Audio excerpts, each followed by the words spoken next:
Okay, let us begin. Let me know if you can see my screen.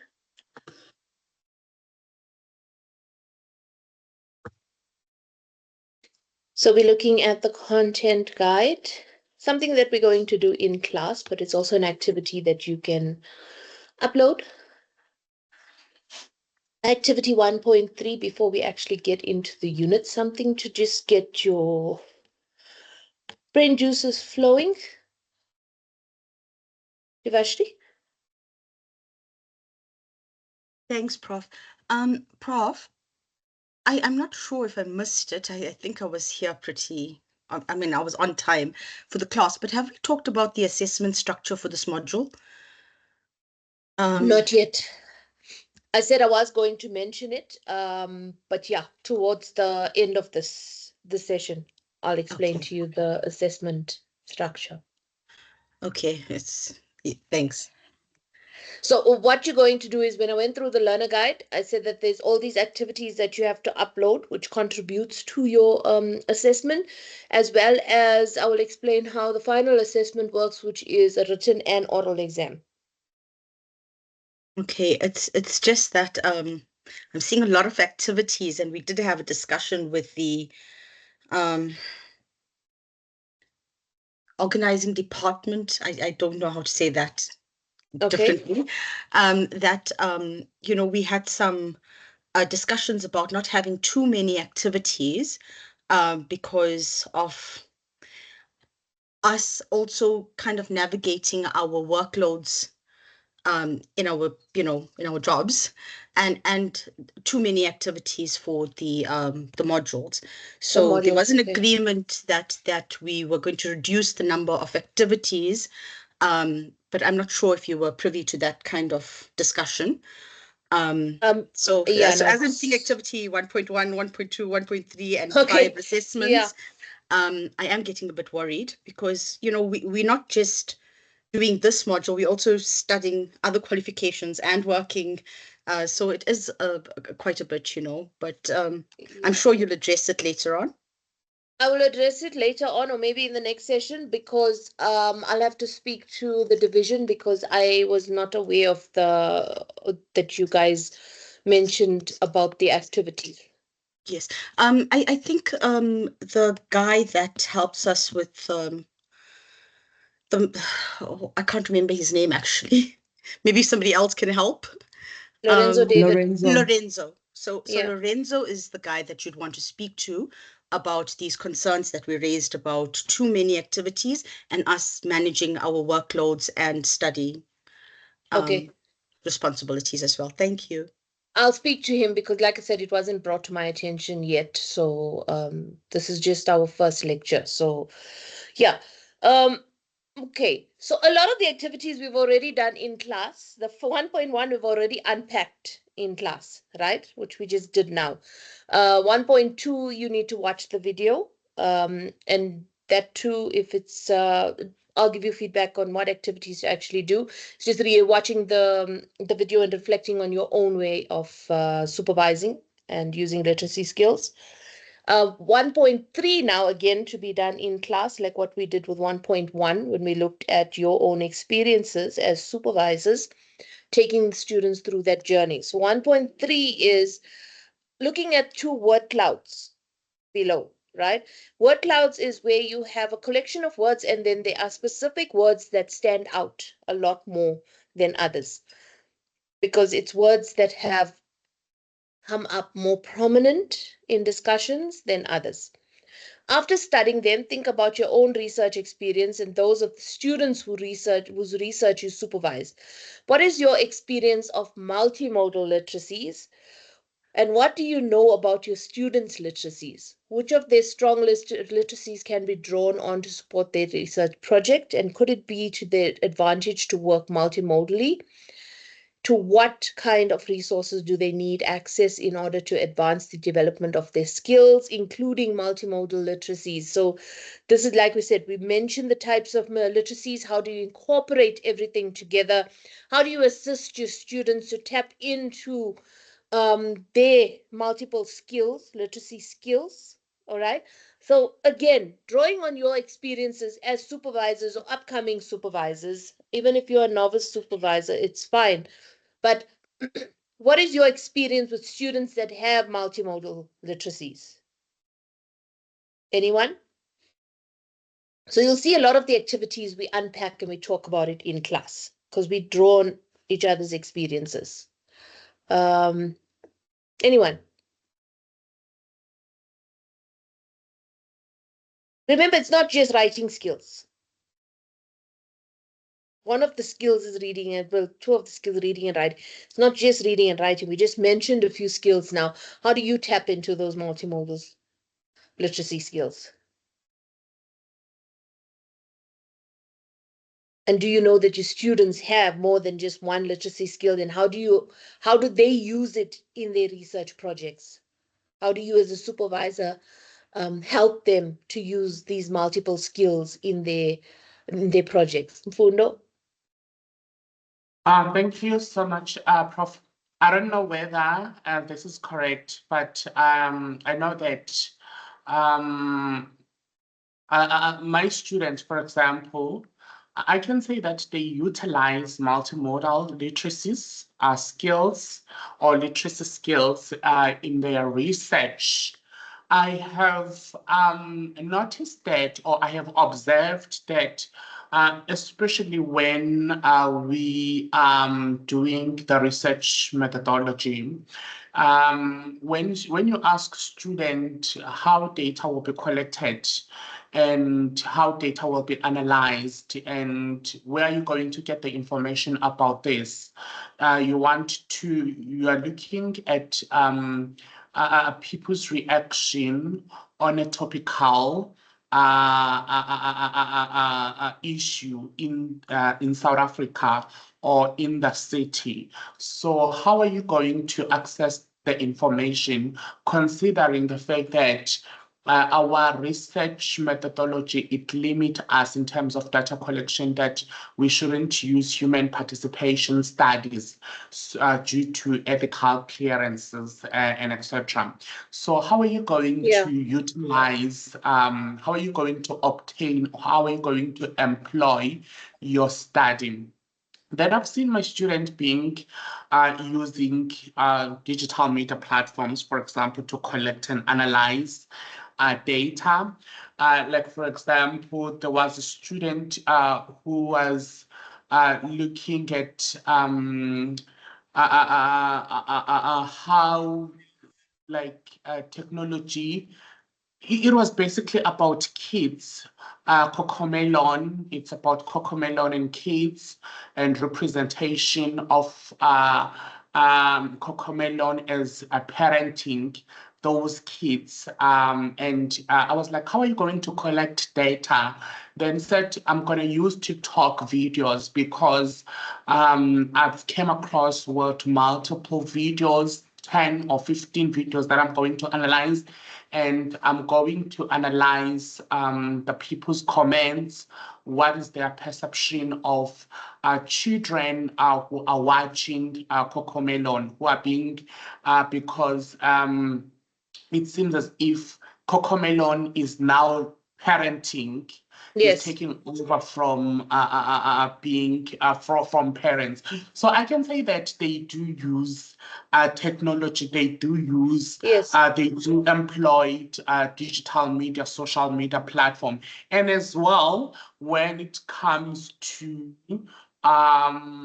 proofreading, they do proofread, and I've noticed that some they are using AI tools such as your quilt board proofreading, something like that, Yes.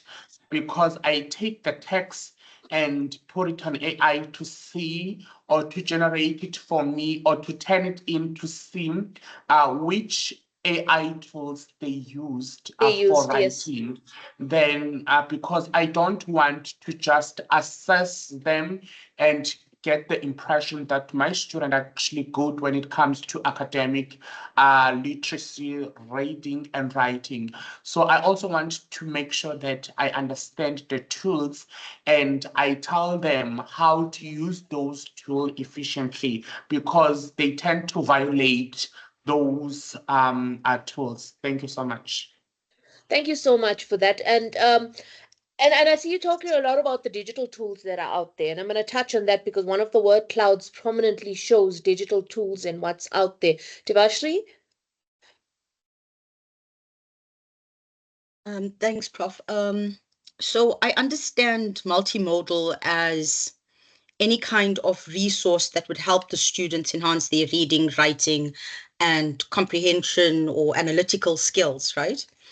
Um, so for me, I think it's very important, and I expose students to, I think we have presentations. So when Yes. students are able to articulate what they have written in front of an audience and get that feedback, I think that also helps them kind of with their conceptual abilities or just, or actually learn how to accept critical feedback. Okay. Then I expose students to workshops or writing, and some of these are online academic, journals that have academic writing sessions. So I do allow students to go to those. I do Yes. send them to blogs to kind of engage with certain areas. And then I found recently that Grammarly, which is a tool that we have installed in our institution, Yes. helps students, but not just with accepting or rejecting grammar formations, but it helps you now with Grammarly AI with ideation. So to how to kind of work with the ideas around a particular topic and stops the blocks from writing, as well as their referencing and all of that. So those are some of the things that I do to help students on multiple levels to engage with their writing, reading, and comprehension and research. Thanks. Thank you so much for that. So you kind of have an understanding of what the multimodal literacy is. It basically refers to the student or supervisor's ability to understand, create, communicate in various different modes, multiple modes, so that the student or supervisor can express themselves. So as much as you teach them in different modes, they are learning in different modes. Okay, so you also have people that are more textual in that pen to paper, old school. They will read something and they will write it down. Then you have learners that are a bit more students that are more visual, okay, that will use more visual aids, audiobooks, etc., those kind of things, watching videos, and they will learn from that, like your YouTube videos, much like what the activity 1.2 was about, being more visual in that you watch the video, you're not reading something, you visually, it's visual content, it's audio content, and you giving your perception on it, right? Testing modes also can be done multimodally. And much like Mfundo also mentioned, and yourself, Devashri, is a lot of the online stuff that can be done for learners, and how do we adapt and take our learners through that, because we say learning can be done online through, like you said, workshops, webinars, etc. UJ has a lot of those, and it's a lot of it is online. So there's various different modes in which we teach, and in which we also the students adopt or adapt information, comprehend, and so on. But a lot of it now moving more into a digital era. The digital context of it offers more digital tools, more multimedia tools. You will even see that, um, for example, those of you that are on TikTok, I've noticed on TikTok now, it's a social media platform, but it's also incorporated learning into the social media platform. Is that it doesn't only just give you videos, but there's a section on there where it's been upgraded, and they have STEM learning, okay? And they give you a lot of STEM videos. This is the South African TikTok. Okay, TikTok's been banned in India. So China, what China has done with TikTok, they actually have classes and videos, teaching videos on like how teaching you mathematical literacy skills, English literacy skills. They even teach them digital skills and so on, you know. Um, so these are all literacy skills, but it's done online, right? And it's a platform, a social media platform like TikTok and Facebook that teaches you. So they have learning programs. So it's not only for social, but it's a learning platform as well, right? So when you have the time, go in through. So these are different modes of literacy and getting the learner to actually learn. And I also use YouTube videos a lot because students, especially the first years and second years, they tend to move more towards digital and technology. So if you're giving them videos to watch, they would much rather watch a video on the same content that is in a book. My son was doing matric 2 years ago. He went and he watched the movie. I think, what was the book? Tsotsi or something like that. South African book. So he watched the movie as opposed to reading the book, and the content is more or less the same. And he learned a lot more from that instead of reading the books. Like I said, he's not a textual learner, he's more of a visual learner. So these are the kind of things that you're looking at with multimodal. So on that, if you can see, it shows you a lot of the things on this word cloud. Okay, word cloud is more words that come out prominently. And like I said, going into a digital era, and this is how people learned. You've got digital mode, you've got technologies, you've got computer, you've got Facebook, you've got Twitter, well, she's now X. Also, gaming, your Xbox, watching movies, going to the cinema, and so on, social media. So these are kind of the words that pop out when it comes to the type of learning that we have. So yeah, those are the multi-modes of the, and how are we as supervisors actually helping our students incorporate that into yeah, Romeo and Juliet is one of those books, and but this was a South African book. I think it was called Tsotsi, if I'm not mistaken. Yeah, so these are the things that we are looking at, right? And how do our students, and you also have to look at our kids as well. This generation, how are they learning? The type of, like I said, my son's more of a visual learner than a textual learner. So different types of literacy and multi literacy, a multimodal literacy, and they adapt more to digital storytelling, social media posts, more interactive. Devashri, like you mentioned, presentations, being interactive, using videos, any kind of uh, blended narrative that use some kinds of visualization of digitalization that captures your audience, because you have to keep them interested in the work that they are doing. Yes, Devashri? I think thinking about decolonization and our students, and we also have to consider that the resources that we choose have to be within, their reach. Some of our Yes. students don't have enough money to get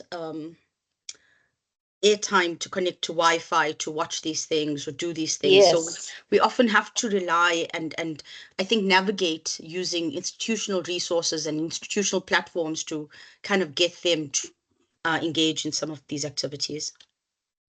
That is why I think most of the universities are now going back to contact sessions as opposed to when we were online, fully online during COVID, is because students at that time, and we had this in COVID, that, like you said, network, insufficient data, and so on. But bringing them back to campus, bringing back to residence, they have free Wi-Fi, which the university gives them as part of their, you registered student, you're on campus or you're within the campus facilities or the UJ residence, you have the Wi-Fi open to everyone. So you have access to the digital technology because we've made the Wi-Fi available to them. Um, so yes, it's not without its challenges. So unless you're on campus and come back physically, sometimes you may just be disadvantaged in that you don't have network, you don't have sufficient data, and so on. Thank you for that. So you all understand what this multimodal literacy is and how we, um, as academics and supervisors, incorporating that into the way we teach or the way we supervise. So that was just starting off the session with an activity. And like I said, we've covered it. A lot of the activities we're going to cover in class because we're doing it hands on, right? Um, Part of Unit 1.3, continuing from the multimodal, is having various identities. And one of the things that we spoke about, the different multimodal literacies, we spoke about various scholarly identities that we may possess. We're now going to talk about what is called translanguaging. Okay, now this is where I spoke about being multilingual, being bilingual, being multilingual, monolingual, being having one language. All right, but then as South Africans, we are either bi or multilingual, in that we know more than one language, and English not being a first language. All right. So this is what we're talking about in terms of having these different languages and how we adapt to not having English as the first language, which is something I spoke about under Unit 2.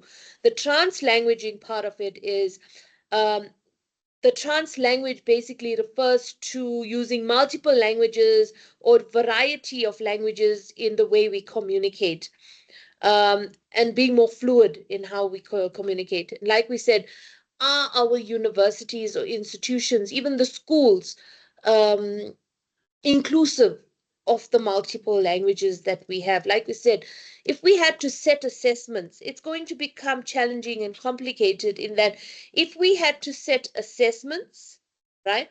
And if we had to set it in every official languages, imagine what a disaster. I wouldn't say disaster for lack of a word, disastrous it would be to have to mark all that. Firstly, setting those papers in multiple languages, okay, those assessments in multiple languages, as well as marking, because you're going to have someone that marks in each of those individual language, because each one of us don't know all the languages. And add to those 11 languages, African languages as well, international languages as well. So how fluid are we in the languages that we have? The trans languages is crossing across between languages using elements of your multiple languages, how you communicate.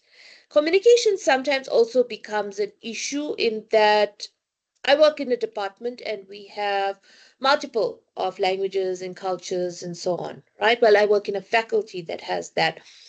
And and I'm sure you've experienced this yourself where um, some of our colleagues speak in their own languages and communicate amongst each other. But what happens to the rest of us that don't understand? So if you're sitting in a meeting and so on, um, English is not their first language, but they're conversing in their language with someone that speaks their language. But what happens to the rest of them in that meeting? Do we continue to speak English? Do we say, I do not understand, please speak English? You know, where do we stand on all these um, multilingual languages and communicating? How do we communicate amongst each other? Devashri, I see your hand is up. And then Mm, Mfundo. Sorry to disturb you No problem. on this thought, but this was just something that I engaged with yesterday. I was in a workshop, and we were looking at uh, um, well, anyway, so in the workshop, there was a group where we had to talk about. So we will. I think the workshop was looking at the European Union scholarships and opportunities, right? And Okay. And then we had to subdivide because we had to conceptualize a project to get into the, what we wanted to put forward for certain funding opportunities. And then some of my colleagues, we were sitting around and we were discussing the different ideas, and exactly what you said happened. They just decided to start speaking in their own languages. And I was kind of facilitating the group, and I was like, now what? I don't understand what you're saying. I mean, you could be very well going against my train of thought, but you're not Yeah. engaging with me, and I do not understand. And Yeah. I took the opportunity to say to my colleagues, guys, this is discriminatory. I don't understand what you're saying. Can you please let's communicate in English? Yeah. Um, but it seems like sometimes that's not always understandable to people who take it for granted that, that people do not understand the languages in which they communicate. And at that moment, I just felt very left out and very excluded from the conversation. And how was I supposed to lead this if my colleagues were speaking in their own ethnic languages? Yes. But I think sometimes we need to be more considerate. We need to embrace what diversity and what inclusion actually means, and respect for the entire group. And I think that one's a challenge. But Yes. I did take the opportunity to stand up and say, guys, I do not understand what you're saying. Yeah. Please, can you, speak in English? Although I think that is something that, I shouldn't be uncomfortable saying something like that. Yes. But it's so important. And that's why when I communicate with my students, I say, do you understand what I'm saying? Do you understand what I'm Yes. saying? Yes. So I do that with my students, and then sometimes in a class, and when I find students having difficulty communicating in English, I often say, listen, you're more than welcome to speak and articulate in your own language, and then somebody can help us translate it so that we can, we all be on the same page. Yes. Um, but yeah, that's a difficult one.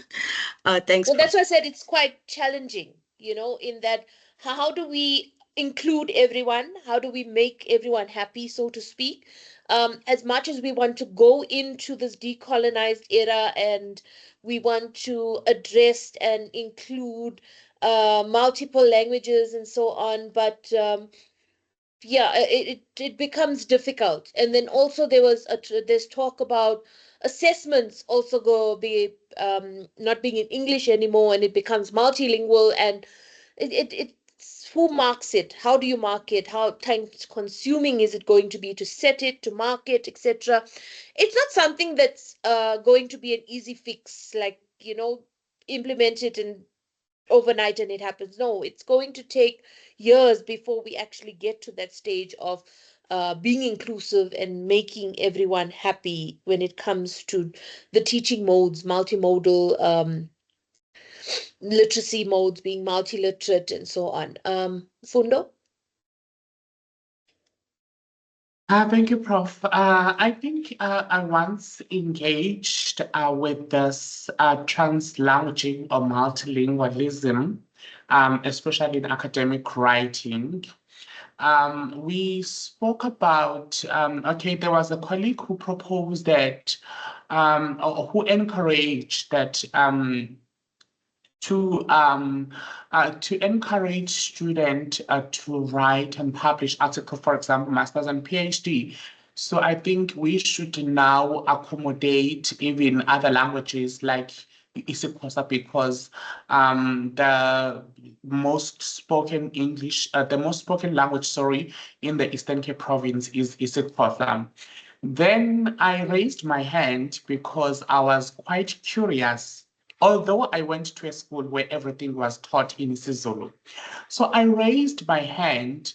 When I raised my hand, I said, I am concerned about encouraging and motivating the youngsters to publish in their language, in their mother tongue. Yes, we've got those journals that publishes in our languages, because I've seen the journals of isiXhosa, I've seen the journals of isiZulu. But the problem now is the target audience when it comes to internationalization, when it comes to collaboration with international scholars, because our universities are encouraging us to collaborate with international scholars to present at Yes. international conferences. So now I have composed, I have written my nice article paper and my thesis in my own language, then I think that it limits me into a specific geographic, because I cannot present that paper in other places because of the language barrier. The reason I opted to do it in isiZulu or in isiXhosa or isiSotho, it is because I utilize the language that I feel comfortable with, because English is not my mother tongue. English is a foreign language to me. So now, how are you going to present that paper, even if you wrote it in isiXhosa or any language but not English? How are you going to present it in when you're attending the international conferences? So that was another debate that occurred during our faculty board meeting. And as a result, the dean was like, no, no, no, no, I don't want this to continue because, yeah, I can see. But I was actually reluctant, not that I was totally reluctant that we shouldn't embrace diversity, embrace other languages. But I was like, English is the medium of instruction. So let's encourage our students, let's foster our students to master English so that they can be able to express themselves when they go to other countries. Like, for example, I was in Thailand in April. Thai people are not good in English, but they tried to speak English. There were people from Sri Lanka. They were not good in English, but they tried to express themselves. There were people in America. People were flowing, and you could tell that their English is on another level. So if you move from South Africa, you go to other country and you don't understand English, and you can't even express yourself in English, I think it will be a challenge Yeah. for that person to deliver the content that you want. And you've got the wrong audience, by the way. Yeah. Yeah. Thank you so much for that. I understand that completely, especially when it's an international context. We're trying to be more multilingual here in South Africa because also it's what the people of South Africa want, in that it must be inclusive. However, if you're looking at an international context, they want it English, because when we go to conferences, and I've experienced this, there's multiple languages from all over the world globally, and if that doesn't mean now we have to learn every single language in order to converse, but the universal language is English. And like you said, we are taught English so that we could communicate with everyone globally. All right. Yes, some people are not as strong in the English language as others, because it's, like we said, not a first language. For some of us, it is a first language. It's easier for us to understand.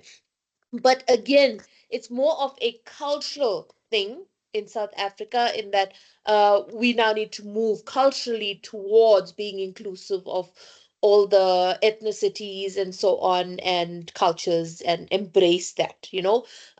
Converse to that is internationally, as you mentioned, Fundo, it's difficult, because now then you have to know English in order to converse with people on a global scale, especially when it comes to going for conferences and workshops and stuff like that internationally.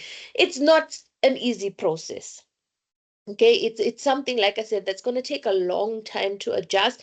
I don't know where South Africa stands in terms of translanguaging and so on, but it's something that is really difficult, and it's going to take a long time, especially for us globally. Yes, we can speak English.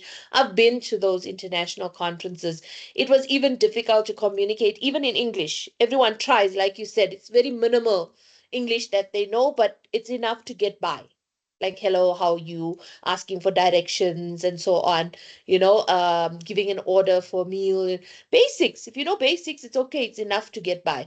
But if you come across someone that has not even the basics and they want you to speak then in their language, like I've been to Paris. um, the moment they hear you speaking English and they hear that you are not from their country, um, like I said, personal experience, I never liked my trip to Paris. I never liked the conference because okay, conference was okay, but I found it very rude. Like the culture is very rude. If you're not from there, they make it known that you are not from there because you're not speaking in French, you're speaking in English. And I don't know what it is, but they just don't like the English language and they don't like people that speak English. So yeah, and again, it's a cultural shock because it's you in a foreign country, and to get food, to ask for directions, to ask for things, and people just ignore you because you're speaking English and you're not speaking to them in their native language.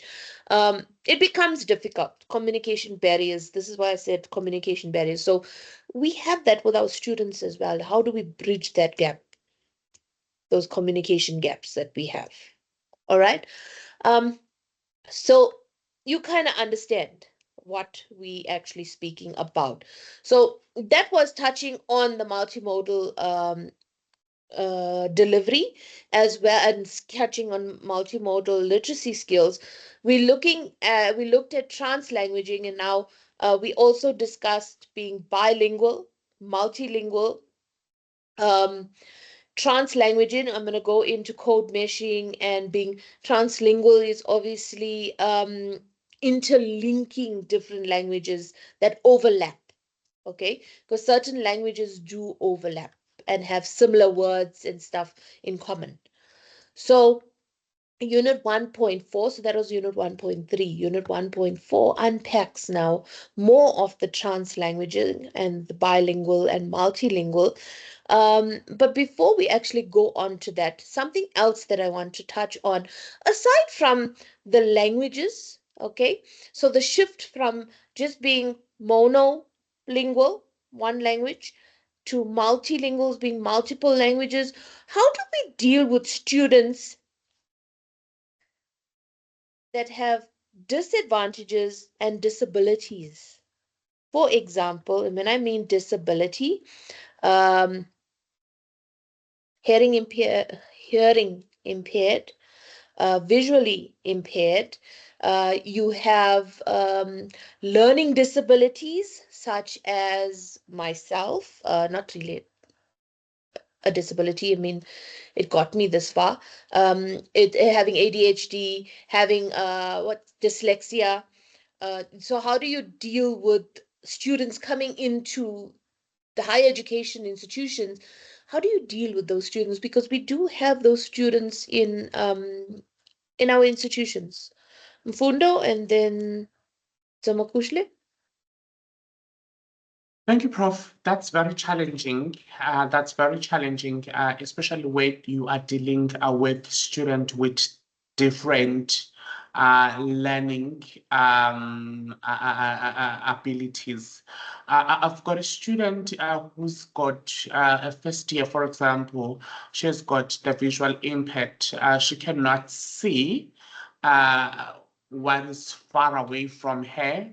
And even if she's sitting in front, she cannot see the slides because of the font size that I've used. So what I have used, because I saw her on the first day before I received the letter from the assessment officer to accommodate the student. So I spoke to her and she was very anxious. She was like, "Oh, I didn't want to cause the burden to my lecturers." Then I said, before I go to class, I send slides to because students don't come to class when you send slides prior. So I would send slides to her email, for example, in that font size because I want her to be accommodated because she can only look her phone, she can only look at laptop while I'm teaching. So she cannot look straight to my slides because she cannot see anything. And even when she's writing a test or writing an assignment, I know that, okay, you know the rules, the instructions of writing, that, okay, the font size, blah, blah, blah. But I know that she's going to have a bigger font size than other student, and I accommodate her because that's how she's able to read or to understand the text. Yes.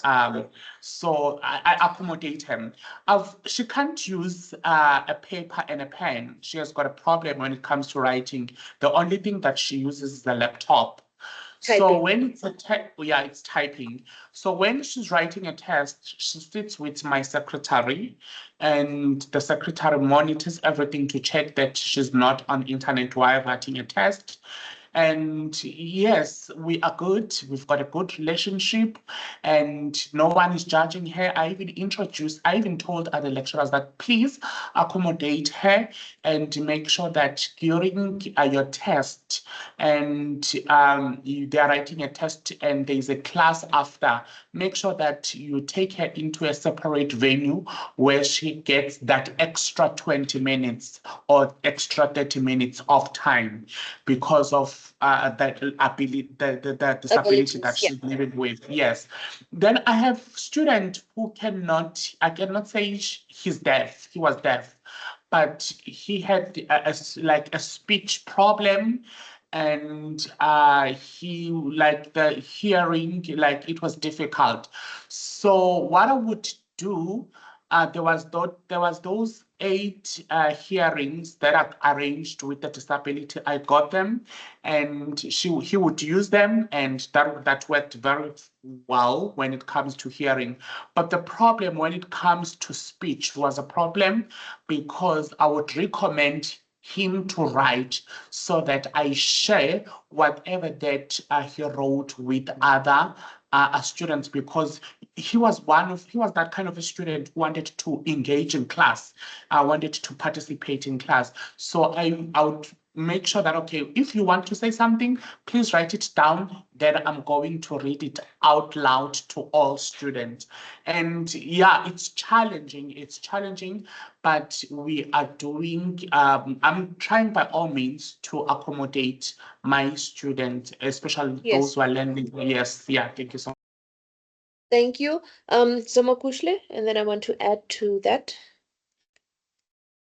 Okay, now thank you so much for the platform. So in terms of dealing with students who have or who are differently abled, um, here at the University of KwaZulu-Natal, for those who have challenges in terms of hearing, they've hired interpreters, and the students will always give timetables to them.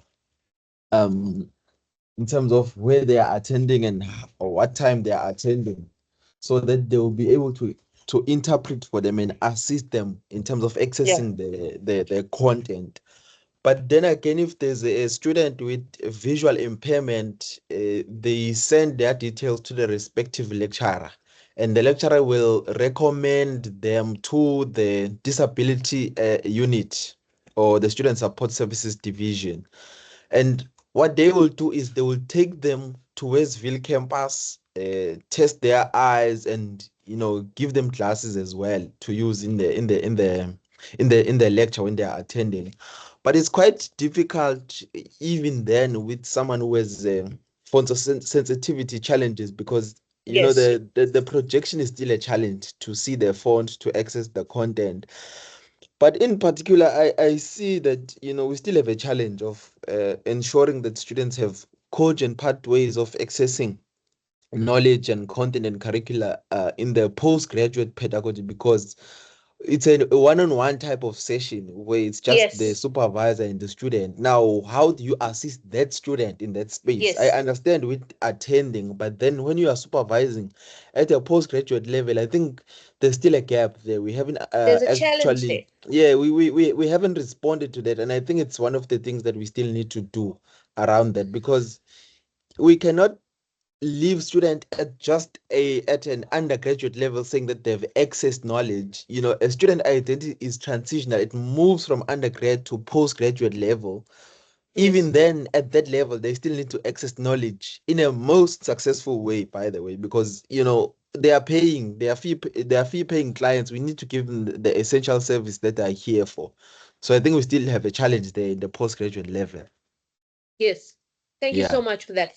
And that's mainly what I'm talking about, not the undergrad, because undergrad you're teaching, you have your modes, we have facilities, even at UJ, you have an interpreter. Students are, like Mfundo says, they're typing in Braille. So they have special laptops that they did, and they allowed to submit their work in Braille where somebody assesses knowing how to read Braille, right?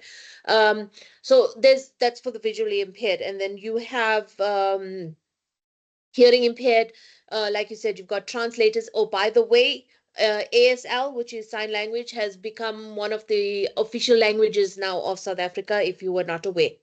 All right. So even that communication. So you have a student that is hearing impaired, and you don't know sign language, like Zamakushle has said, get an interpreter, but it becomes a bit difficult because it's easier to do it in a setting where you are teaching students. But when you are supervising one on one, it becomes a challenge to adapt to all these differently abled, as we say, these disabilities, these disadvantages, aside from language barriers. Now you got to deal with that. How do you deal with a student that has ADHD? How do you deal with a student that is dyslexic? How do you deal with a student that is bipolar? How do you deal with a student, like we said, that writes in Braille or types in Braille, right? How do you deal with a student that needs that uses sign language and you need to communicate? All right. It's a lot of things. It's a lot of things that we need to adjust, adapt, not adjust, to try and be inclusive of everyone. And that's just naming a few. There is so many differently abled people out there. And how do we adapt to that? Yes, they are in special institutions, but then you also have, okay, mainly the visually impaired are in special institutions. But when it comes to, like Zamakushle said, postgraduate level, the masters and doctoral students, we don't really, how many facilities do we have that cater specifically for them? And they come to our institutions and we have to now adapt to that. So again, their literacy skills are completely different from an able learner. All right.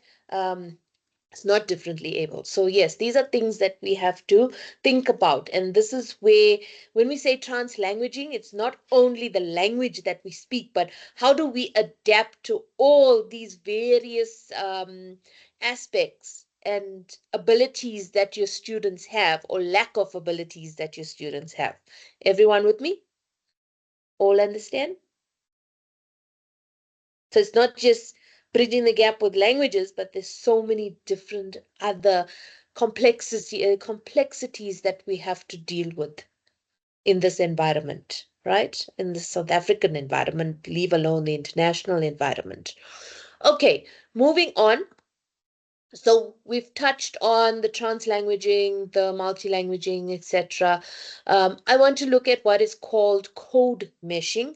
Code meshing is mentioned on, all this is mentioned on page 15. All right. Um, so basically with the code meshing, it is part of the translanguaging, and it refers to practice of blending or integrating different languages, um, different varieties of languages, different dialects within a single communication or text. So this is using everything in one single communication. So where you are mixing up your communications, right? So in this instance, like we said, using multimodal literacies in one single context where you're presenting your work, but you're visually presenting your work, you're textually presenting your work. You also presenting in an audience. Okay, you do an oral presentation of the work, so you're not just writing and drawing and so on, but you're also verbally presenting your work. You can digitally present your work if you are generating a code, a video, and so on, and you present it to the class, because these are ways of so one of the master's projects that we did in machine learning is coding. So you're not really writing out. You can write out the code, but you also have to visually show how the code actually works. So yes, you need digital representation for that in order to present your work, right? So these are the things that we're looking at, that's also known as code meshing practices, where you're mixing up multiple literacy skills to present one particular context of work. Everyone with me? Then you have, I'm not sure whether you've come across this, where you have works or books that you read and you will see it's in different languages. Part of it is probably in French, and part of it is in English, and then part of it is in Portuguese, because Portuguese and French are quite close, right? And then you have an English version of it. So you will have the original language, and then you have it transcribed in English. So it's two languages in one saying the same thing. Okay, so this is where the code meshing comes in, where you're mixing it up. And it's allowed because you're kind of doing a translative version of the original language. It's much like what my student did, which was write in French and then translate into English, but only producing the English one. In this instance, with the code meshing, you presenting both the works, both the original language French and as well as the English translation of it. So it's two languages mixed up. You're mixing it up and producing the work. So it's blending a lot of languages together to have one academic result. Everyone understood? Everyone with me? Thumbs up, thumbs down. You can put thumbs down if you don't understand and you want me to repeat anything.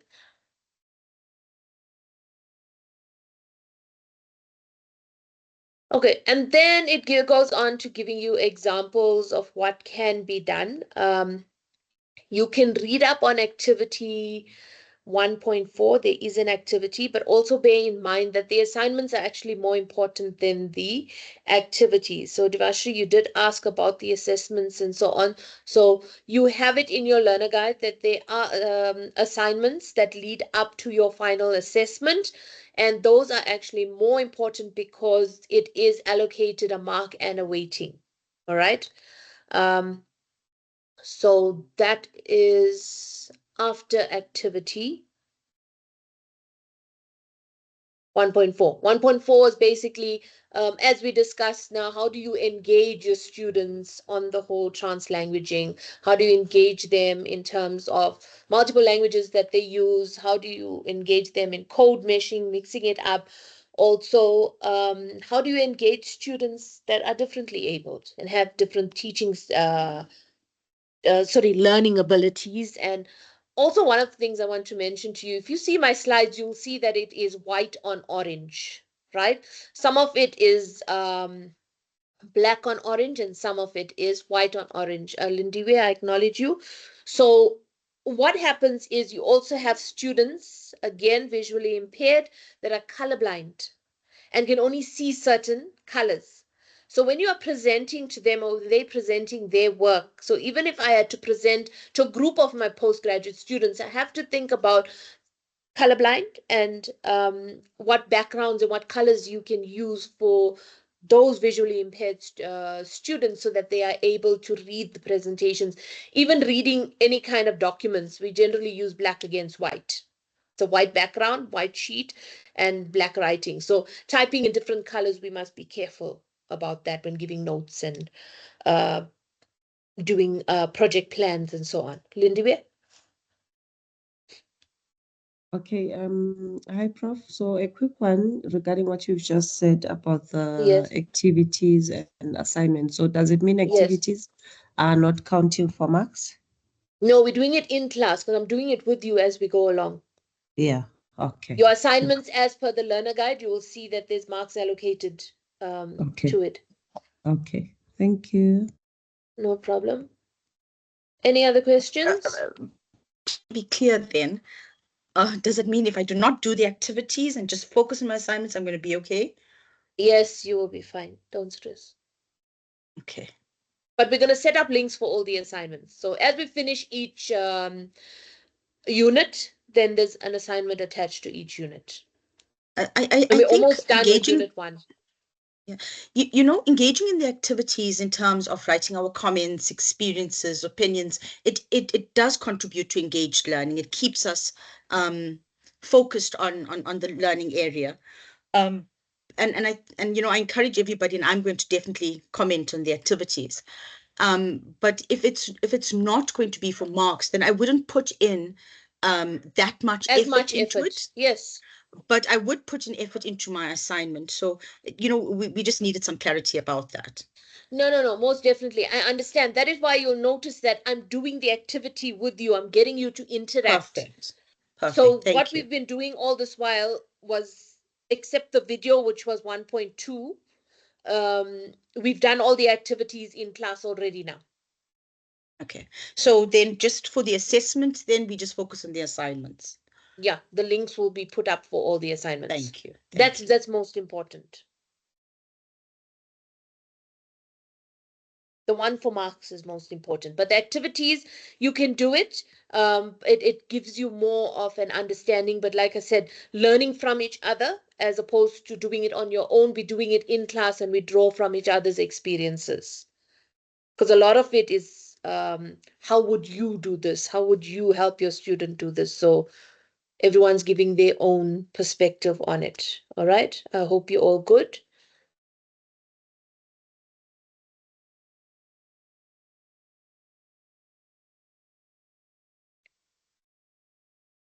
Okay, which brings us to the next unit. So I'm covering unit 1 and unit 2. I want to see how far I can get with unit 2.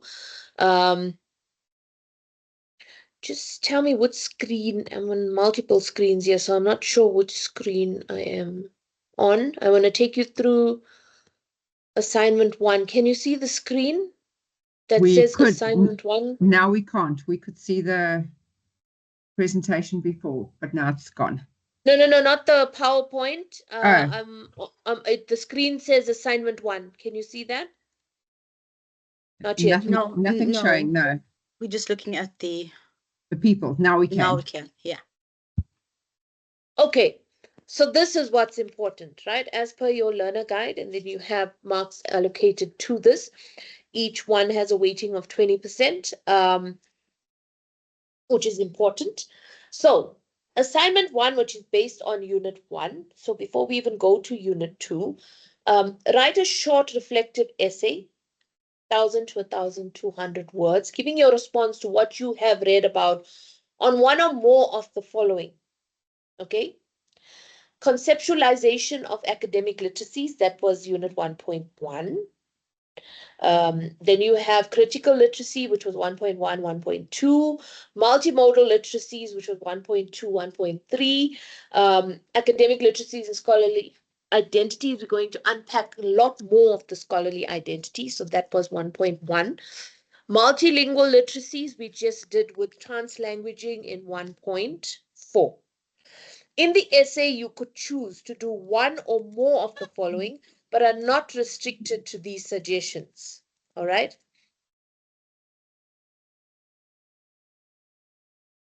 Discuss implications of this idea or these ideas for your practice as a supervisor.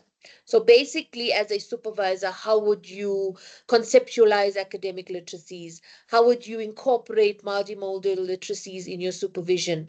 How would you embrace multilingual literacies in your supervision style, etc.? All right. Raise critical questions in relation to these ideas. Offer alternatives supported by reasons to the approaches to academic literacy suggested in this whole unit. Okay. In addition to the texts referred to in this unit, you are welcome to draw on additional readings, particularly those that relate to academic literacies in particular discipline in a particular disciplinary space or to academic literacies, requirements of a research report, dissertation, etc., within your discipline. So remember when we started off with Unit 1 at the beginning of this in the morning, we spoke about all of us come from different disciplines that we are supervising or teaching in, right? And obviously the literacy skills that we would want our students to have, the ones that we are supervising in master's and PhD level, is going to be different. Engineering, science, healthcare, commerce, etc. All right. So different fields or different disciplines will have different literacy skills that a learner would need to attain for the duration of their postgraduate studies, and how you need to reflect on that. As you are doing this in your discipline, provide a list of references used in your essay using the reference conventions or styles that you expect of a postgraduate student in your discipline. So in this case, right, you're writing as if we're not writing as if you are the supervisor, you're writing as a supervisor, and this is what you're going to supervise your students on. Also, the referencing style that you're going to use, the reference list you would use for your essay, is respective to your discipline. So if you're in the sciences and you use APA, for example, use the APA. Okay, I'm familiar with all referencing styles. If you are in engineering and commerce, we generally use Harvard, engineering IEEE, etc. So those are the styles that we can use. So you just need to let me know which discipline and which style of referencing you are using. Okay. Then it gives you the rubric of how you will be assessed. So it's out of 20. Each assessment or assignment is out of 20. And this is what you are getting marks for. So it gives you assessment criteria. And in order to get the full 20 marks for that, that is what you need to aim to achieve. Writing an essay that is excellent and really articulates what we are trying to say here. All right? Everyone understood? Short reflective essay, 1,000 to 1,000, 2,000, 1,200 words. Devashri? So Prof, if I go and do my own academic search and come up with my own articles and references that I feel is applicable to this particular essay, I will not be marked down? Or do I have to incorporate the learning material that you have provided us with? No, no, no. You can, it doesn't have to be, you can, remember, it's to your discipline. Okay? Okay. Which It's discipline just, are you in? I'm asking this question because last module that we had, I Yeah. went on and interpreted the question and did my own research. And then I was told, well, you didn't use the references provided. So I said, but, I thought it was my essay, the way I was kind of engaging with it. And then it was accepted, after a bit of a defense. So I just wanted clarity on that. Yeah, no, thank you. You know what? You give suggested readings, right? Here's your references, but more of these references were used in the unit itself, right? So if you are using your own reference to support something that you want to say, completely acceptable. Remember, research, you can't just use only what I give you, right? Yes, You're in a different discipline and I and you've got completely to agree, use but it's also sometimes we want to look at references that are more up to date and more and current. Exactly. it gives you a Yes, different perspective on yes, working with things that are currently engaged with. current. So yeah.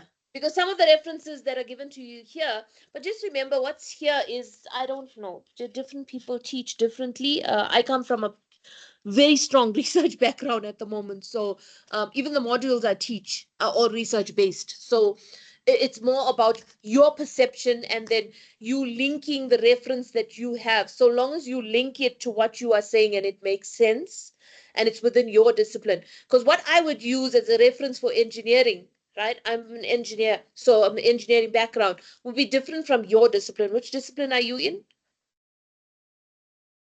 for example? Sociology, the social sciences. Okay, so the sciences. And obviously your referencing style is going to be different because I think you guys are using APA and Mandalay, if I'm not mistaken. No, I'm in sociology and we normally use Harvard. You're using Harvard. Okay.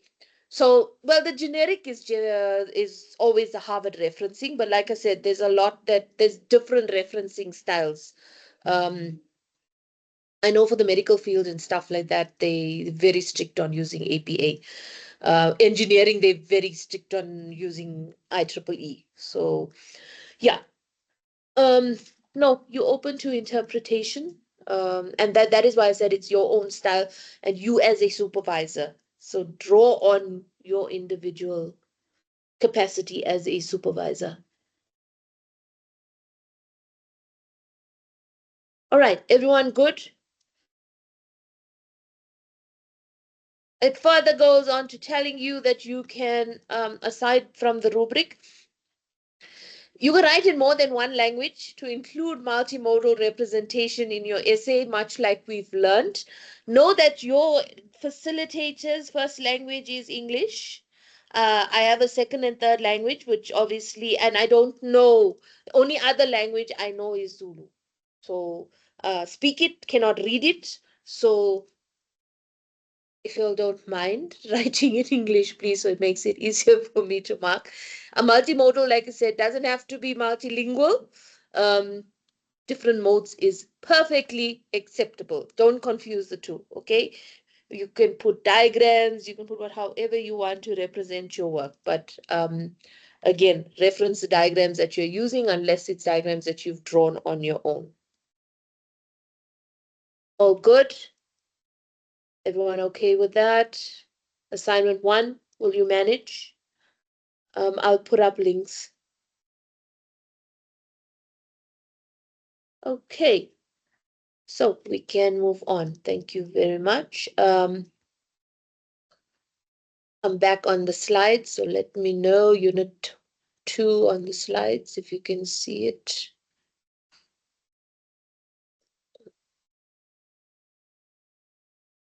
Sorry, my screen just froze. Just give me a minute or so.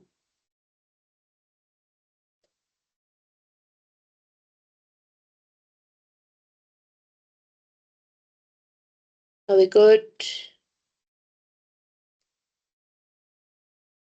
Thumbs up, thumbs down. Can you see my screen? All good, yes. Good, thank you. Okay, unit 2. Now we're unpacking the role of academic literacies in your scholarly identity formation of your postgraduate students. We're reflecting on what is the scholarly identity, identifying what postgraduate student researchers in their particular discipline or interdiscipline are required to know and be able to do in terms of their academic writing, reading, visual representation at either postgraduate level, which is your honors, masters, doctoral, postdoctoral level. All right, in order to become successful scholars. And why we say postdoctoral is because some students continue with research as they go along where they are publishing and so on. So this is the stuff that we are unpacking. Hold on for me one.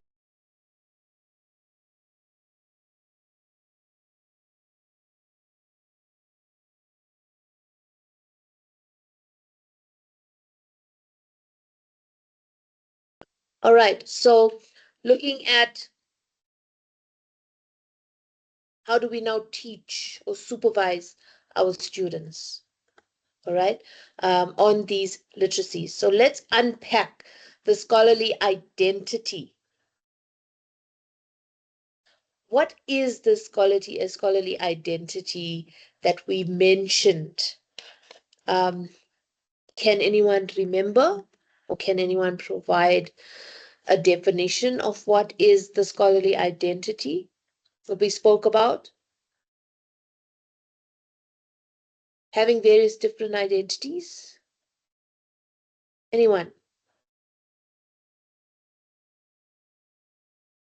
Can I jump in, Prof? Yes? Yeah, I see what's on the slide, but I think it's broadly beyond what is there in terms Yeah. of scholarly identity. Yes. It involves a variety of things, inclusive of your research interests, your your teaching and learning, and even research philosophies, if you like, um, and your stylistic beliefs in terms of how writing should be done, because there's more than one styles of writing or doing this academic literacy that we are tapped into this morning. So it's not limited to only um, us searching and finding you on LinkedIn, Facebook, and so on, and you telling us what you have done, what you have achieved, and so on. It's part of that, but there's these other things that I've just mentioned that are part of your identity, and even the professional, academic, or school teacher identity is also transitional, because it's a fluid thing. It's forever changing. You are this, you are that the next morning. So yeah. Yes. Yeah, I think that's what a professional identity is all about. Thank you so much for that. And I'm glad that you touched on professional identity, because the scholarly identity, as much as we have multiple identities, one of those identities that we have, you as a supervisor, and students as well, have that scholarly identity. It's one part of their identity, their multiple identities. We all have it. It's our professional identity. How do we identify ourselves in a career context or professional setting? So, if I were to ask you, what is your professional identity? What will you tell me? What narrative will you give me? Andre, a quick narrative on what your professional identity is. How do you think people will see you? What do you tell your students when you introduce yourself? Andre, are you still with us? Okay, Fundo? Can I give it a try? Yes, I think my professional identity, it's my disciplinary alignment. I am in the media and communication space, and my research interest as well. That yes, also gives my research interest and expertise is my identity. Like for example, if a student is looking for a supervisor, I always encourage my student to go and look at my bio and look at my research interest and expertise as well, so yes, that yeah, there are no issues in terms of that supervisions, and also to look at the publications as well. yes, That's where they can see my identity. Who am I in terms of my disciplinary alignment and research interest and expertise. And also, I can say, for example, academic voice of communication. There's that what we call it's OSIT. Is it OSIT? I think it's OSIT, okay, where yeah, yeah, okay, yeah, people can see what the work that you have done. yeah, LinkedIn as well, people can see what you have done, what you have accomplished, and what do you follow, what do you reshare, because there are things that are being posted, especially by UJ, Strategic Communication and Communications Department. I follow their work and yes, I collaborate with a lot of people from UJ in the communications and even in UCT as well. So that would be my scholarly identity. identity. Thank you. I'm not quite sure about institutional context. No, no, no. We're just looking at you as a person and how you Okay, would want to okay, be identified. All right. So you okay. kind of Thank summed everything up that I wanted to say. So your professional identity is giving a narrative of who you are. Why do you think it's important? Why do you think that this scholarly identity, where we unpack your professional identity, which tells a story of your career path, where you established from, describing your expertise and experience in your discipline, in the impact you have in your discipline, how influential you are, your expertise, as Mfundo said, your publications, how many cited you, how many read your publications, how many people acknowledge you, whether it's on Orchid, your publication works will be there, Scopus, it will be there, Google Scholar, it will be there, ResearchGate, it will be there, as well as the things that you post. Like I'm actively involved on LinkedIn. I post a lot of stuff, academics, because it's a professional platform as opposed to your Facebook and so on, right? You can put more of your professional stuff on LinkedIn, right? Um, so I post a lot and people can see in my domain or in my discipline, this is what I am doing. So it's a lot of things that identify you as a professional. That is why we say it's not your personal identity, who you are.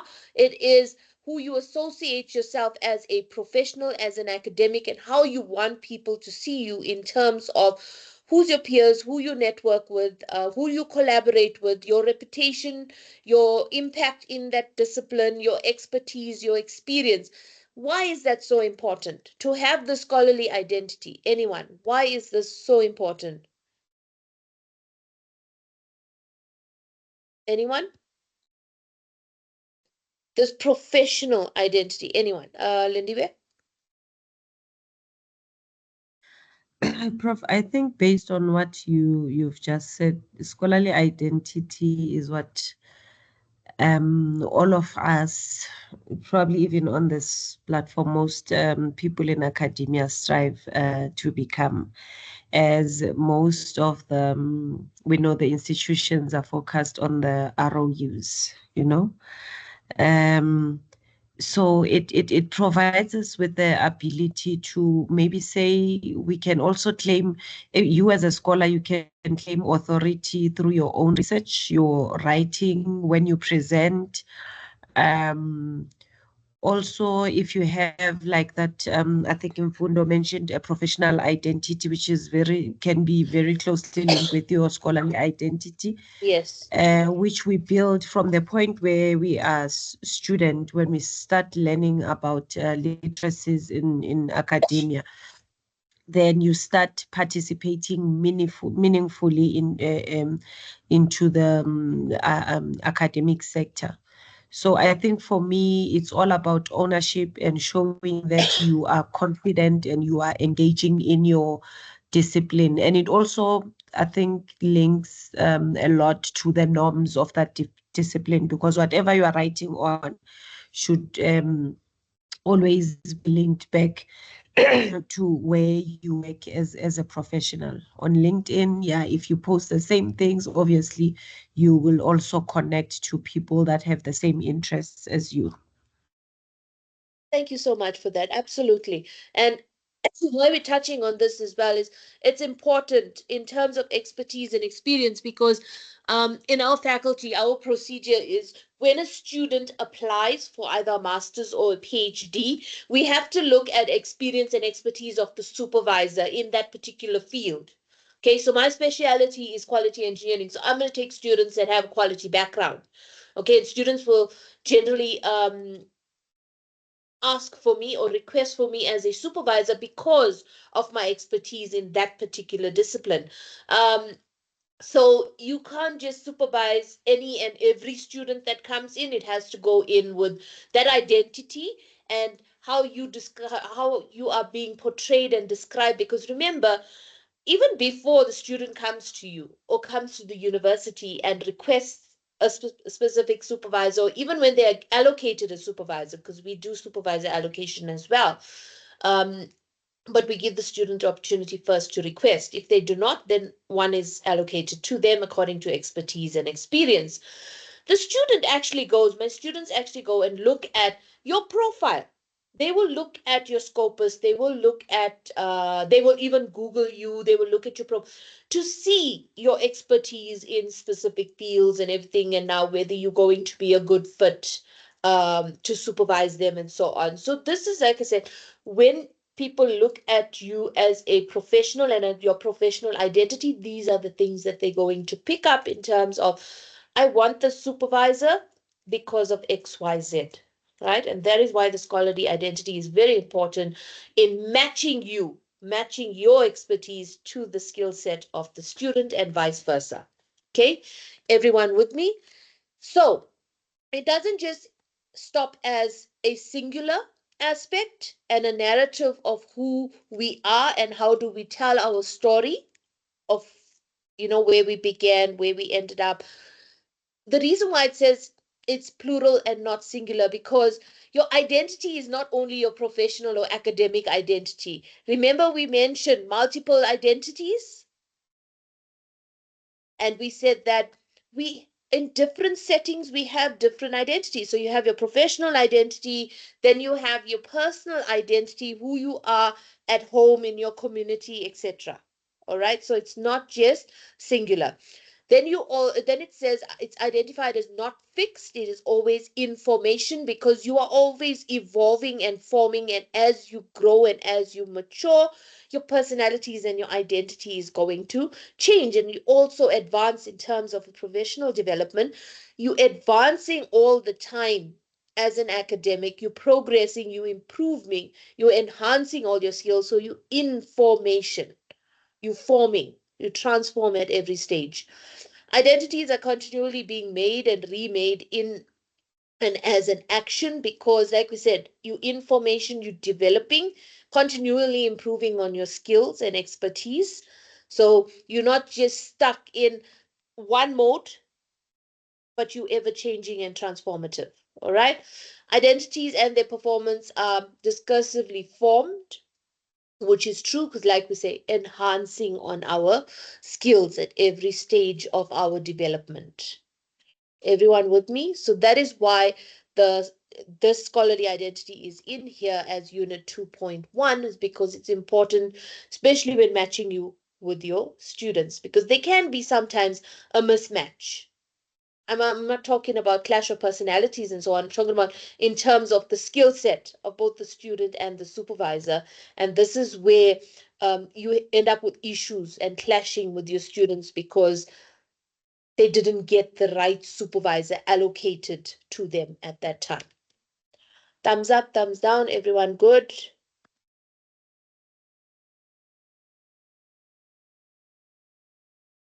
All right, let's move on.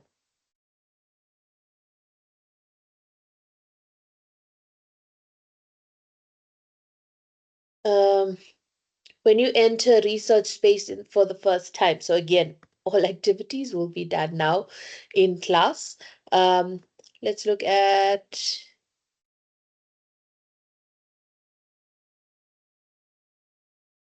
the novice researcher.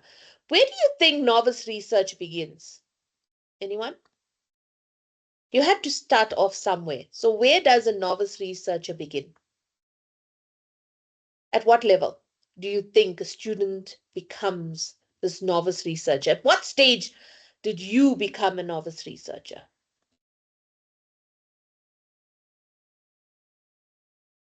Anyone? I'm not seeing any hands up.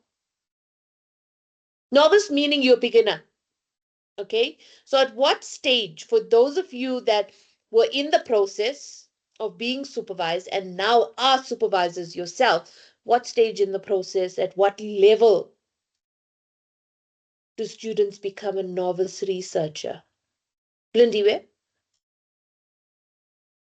I think for me, if I have to just think back, it's during my undergraduate, even though at that time I don't think I understood what I was learning at that time. It started making sense when I was doing my master's.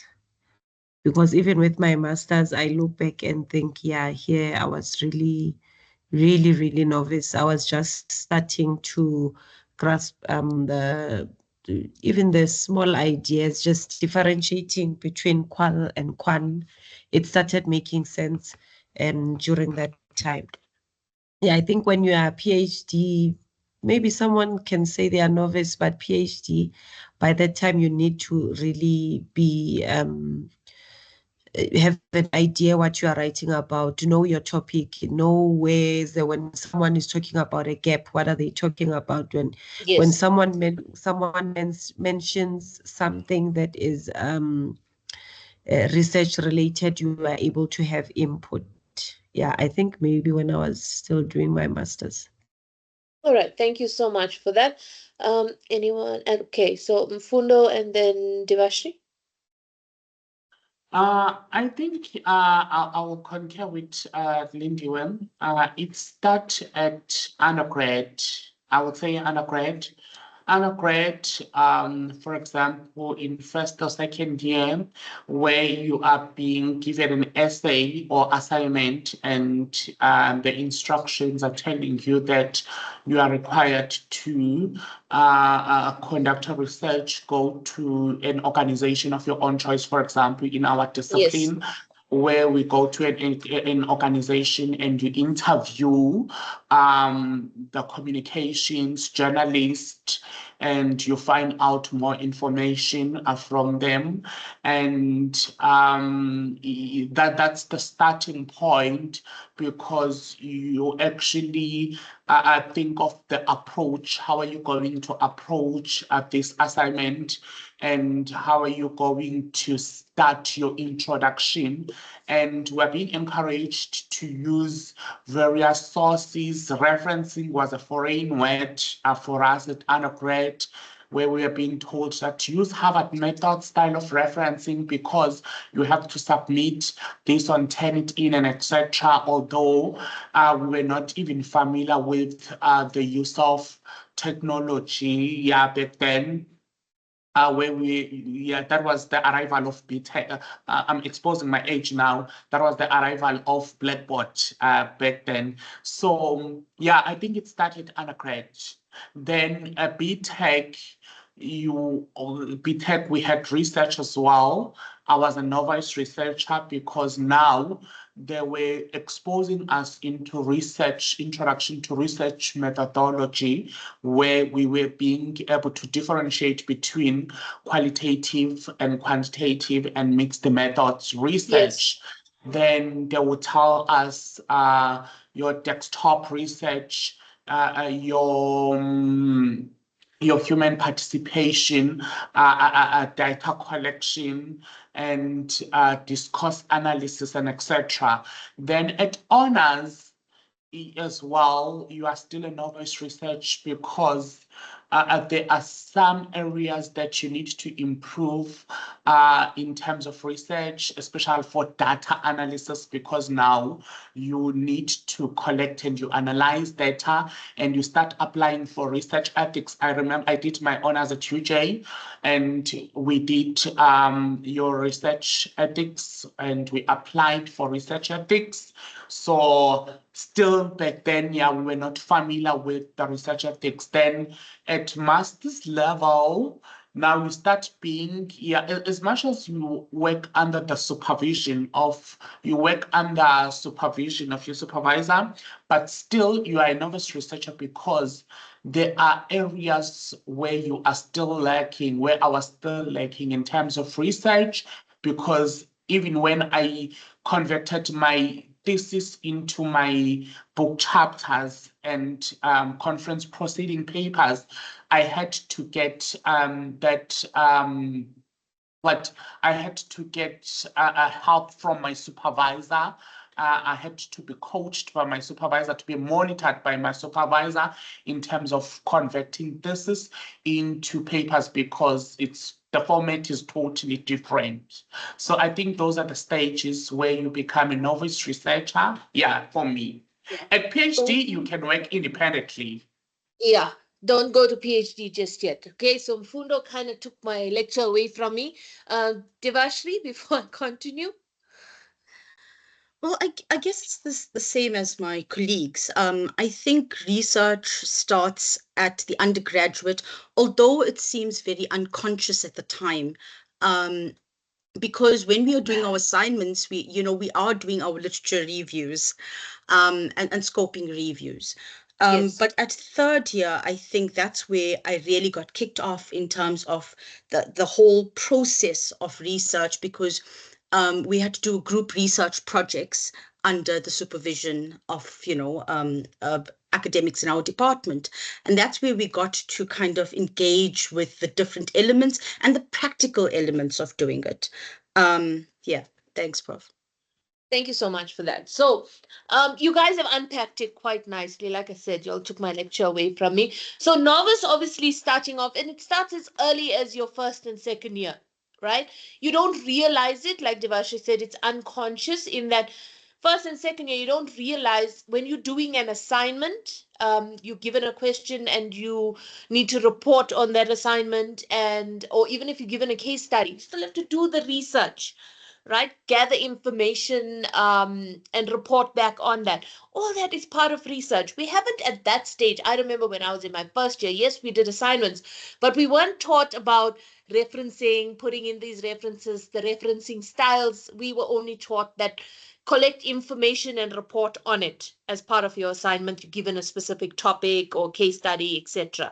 But as we grew from your first year to your third year, obviously, we got to learn a bit more. Your third and fourth year, your undergrad, going into your bachelor's degrees or advanced diplomas, you learned a lot more. You learned more about referencing styles, that now you have a reference that supports the work that you are doing or your statement that you are making, or any reporting that you are doing, right? So we start to learn from there about doing formal research, as so to speak, and referencing to support what we are saying. So we are novices at this stage. So that goes up to, like we say, your third, fourth, fifth year, which is your honors program. Some honors programs are from fourth year, some are at your fifth year. So what happens in this stage is you're still at that novice stage because you're still growing as a researcher. You're still learning a lot more at that level, right? So from your first to your fifth year. Why I'm saying fifth year is because the postgraduate diploma, like I said, is on your fifth year level. So you have honors at fourth year and you have honors at fifth year.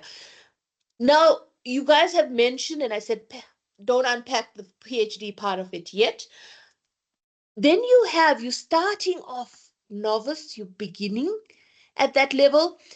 Now, you progress into your master's level. And remember, it's not only as a researcher, but even as a supervisor, you start off at various levels. We start off at the project level, okay, the mini dissertations at your fourth or fifth year, or sometimes even the third year projects. And then we grow into the masters, and then we groom into your PhD.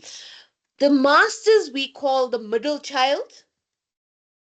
The reason why we say middle child is because your masters, this learning level or research level, is in between a novice and an expert, because it's assumed, and I say assumed because sometimes at PhD level you still got students that haven't grasped the concept of research, and still need to be taught, but it's assumed that it is in the middle of your honors and your PhD. So you kind of still growing, a little more advanced than the novice level, but below the PhD level. So at master's level, you are still growing and developing. All right. You're not a fully grown butterfly by then. So this is where the master's level leads us, from the novice to the middle child, to the middle, which is your master's level. And then it takes us on to the full level, which is the PhD, which we will unpack just now. But in terms of different levels, and you have the activity, right, which we're going to do in class. Activity 2.1, entering the research space for the first time. Also, you entering research as a supervisor for the first time. A lot of us, and I, like I mentioned earlier, used to supervise the way I wouldn't say the way I was taught, but what I learned from the supervision styles of my supervisor. Okay. And I basically just mirrored what my supervisor had done. So the first time that I supervised, I used the same style. not my own unique style. And then I grew into my own unique style. So basically, you're not only a novice researcher, but you become a novice supervisor. We learn for the first time. We don't always know everything, and we learn for the first time. So it's both a novice researcher as well as a novice supervisor. So imagine being a first time supervisor, supervising a researcher that doesn't have much research background. So you both novice at that point. You're both learning. All right. Let's look at activity 2.1.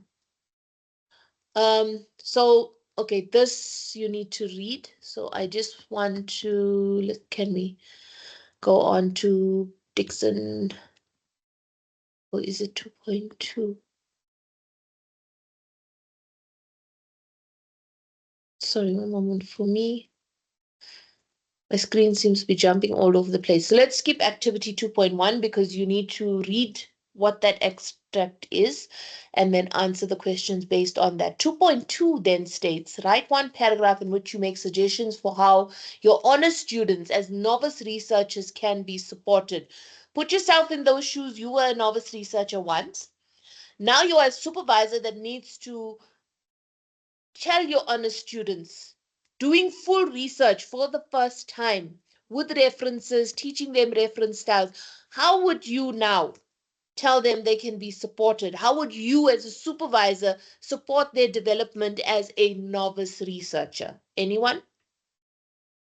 Drawing on either your own experiences or what you would like to do as a supervisor, to be groomed as a supervisor. Devashni? Thanks, Prof. So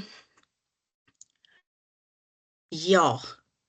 So honors students, supervising honors students is a really different ball game. And I think sometimes it's even more taxing than supervising at a master's or a PhD level. Um, because some of our students come into honors not knowing what to do with research. They are scared, they're anxious, I mean, even if they have to present for 5 minutes, they work, they're extremely scared and nervous. Um, Absolutely. Yeah. and you know what I found teaching novice students at the honors level is that I have to teach. And you know, initially when I started doing this, I felt overwhelmed because I was almost writing for the students because of to compensate for their lack of knowing what to do and how to articulate themselves and where to actually access resources. But once I started doing um, this diploma, it's really changed my orientation of how I approach things because now I have toolkits that I could say to students, there's resources you can now go to that can help you. And it's allowed me to focus more on you know, the actual research and the way they're progressing within it.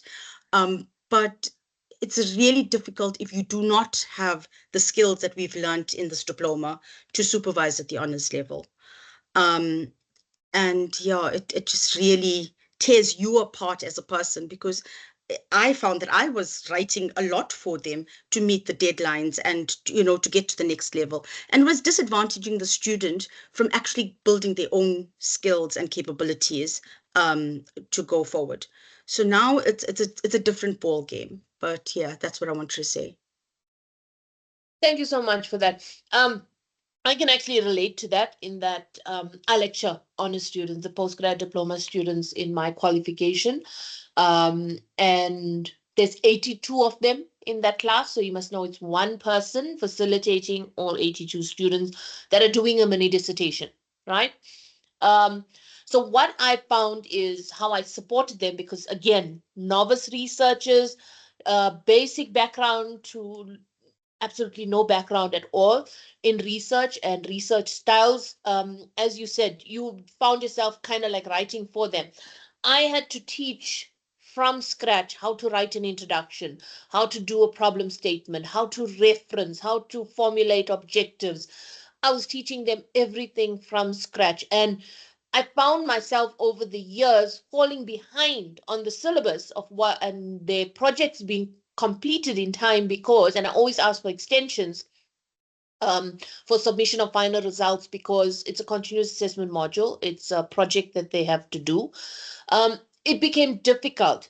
You kind of spoon feeding them on everything that needs to be done. So what I decided to do was every step of the way, I started developing templates and rubrics for them to follow, to teach them. And it kind of worked because it was all in one discipline. It's in the quality engineering discipline. So the topics were all quality related. And by having this formal structure, by master's and PhD level, I can't give them these templates to follow.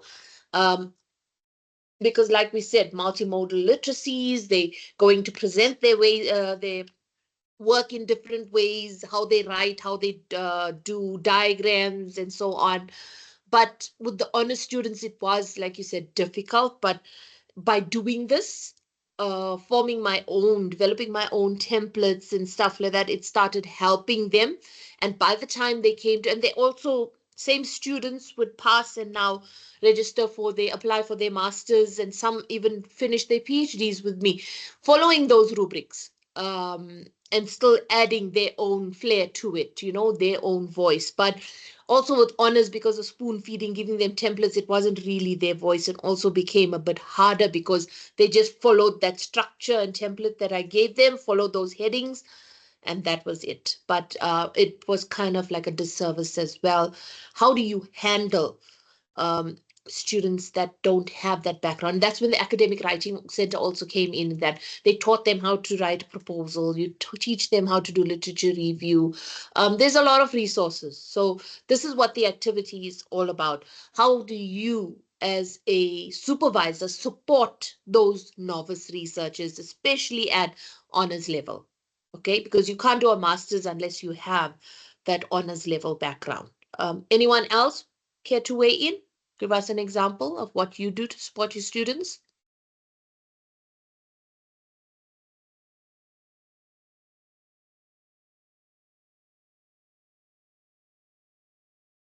No one? Is everyone getting tired? I know it's information overload. It's the first day, but yeah, we have a syllabus to finish. I promise it's not going to be much longer. So no one else wants to weigh in on how they do support their honor students as novice researchers, or would, well, what would you, if you were in that situation, draw on your experience? I'm sure we all were at that situation. What would you do different? Being a novice researcher, what would you have expected from your supervisor at that time? Let me ask you that question. What do you think they could have done differently to support you better? Anyone?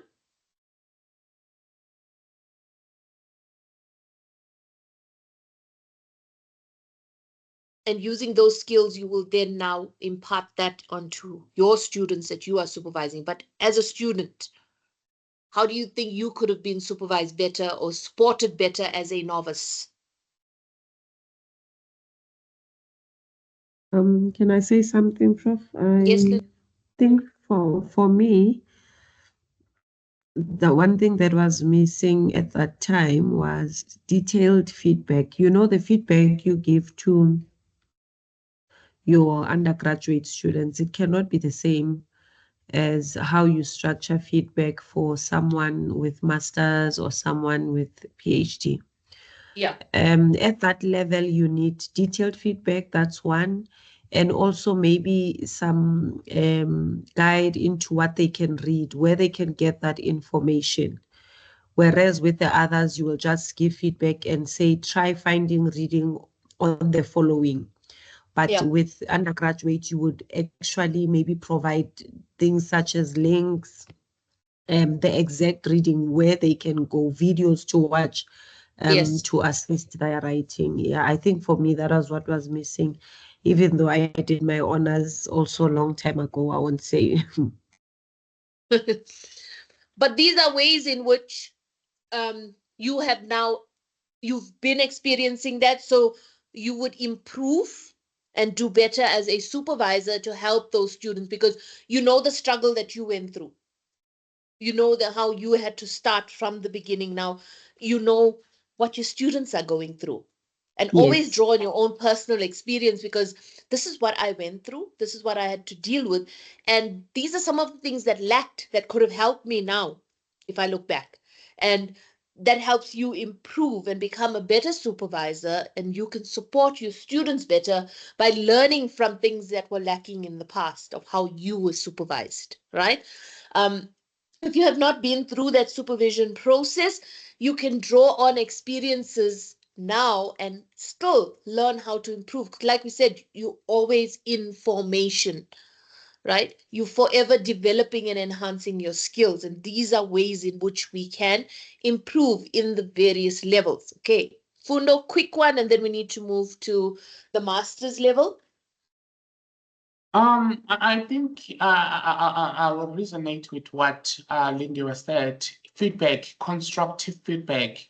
I remember in my BTech and honors, the supervisor would say, "What do you mean?"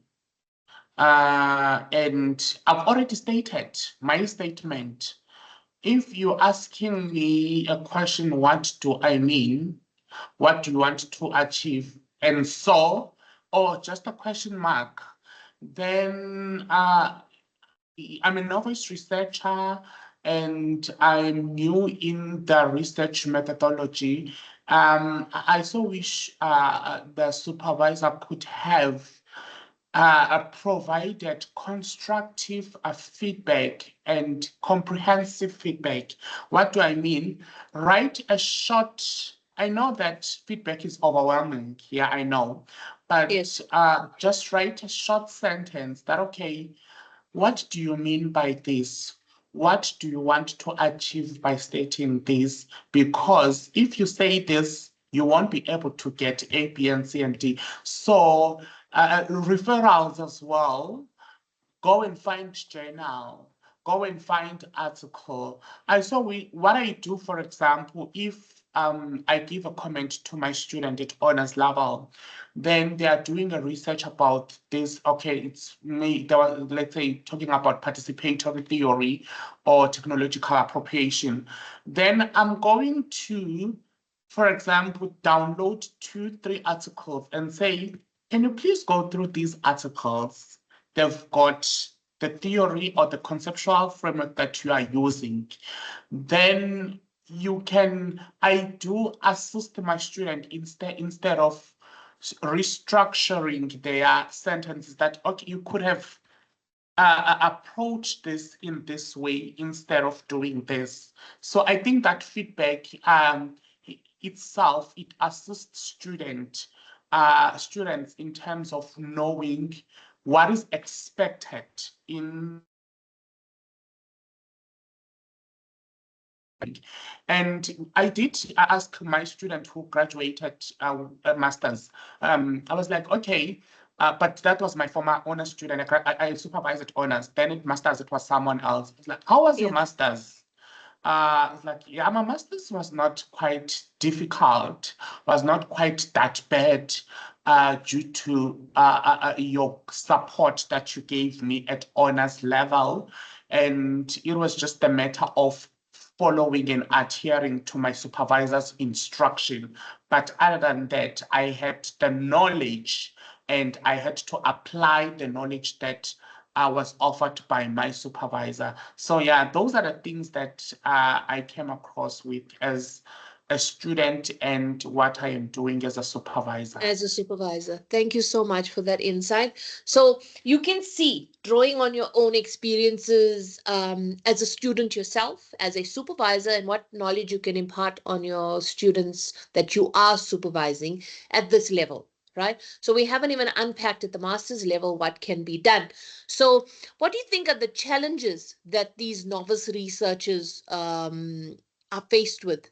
Um, Devashri, I think you mentioned about them being nervous and anxious because it's the first time doing research. My experience is that we didn't have honors level. We had diploma, BTech, and then MTech, which is now phased out, right? So from a BTech, you can do an MTech, which is master's. So the new qualification is that it had to have an NQF level 8 to bridge the gap between that BTech and MTech. So that is why the new qualification structure came about now. So at that time, I had a BTech, and at my BTech level, we only knew, we didn't even do research. So there's a module that you generally do at fourth or fifth year, which is called research methodology, that teaches you as a novice researcher how to do a proposal and so on, right? So when you go on to further studies, then you know the basics, right? We didn't even have that in those years. So what happened was I went into my master's, so the MTech. So from BTech, I went into MTech. There was no honors level at that time. The BTech was actually considered a honors level, right?